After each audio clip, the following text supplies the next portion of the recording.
Bijanbari, a small town nestled deep in the foothills of Darjeeling.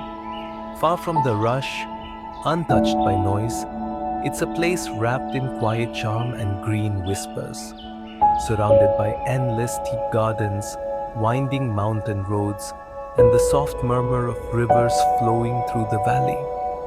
This town feels like a hidden rhythm in the Himalayas. I came here without expectations, just curiosity. But what I found was something rare. The view, the air, the silence. It didn't shout for attention. It just made me pause. It reminded me that beauty doesn't always need a spotlight.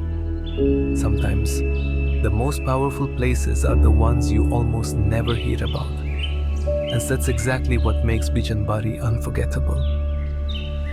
One more story, captured and lived through the lens of Diaries of the Locale.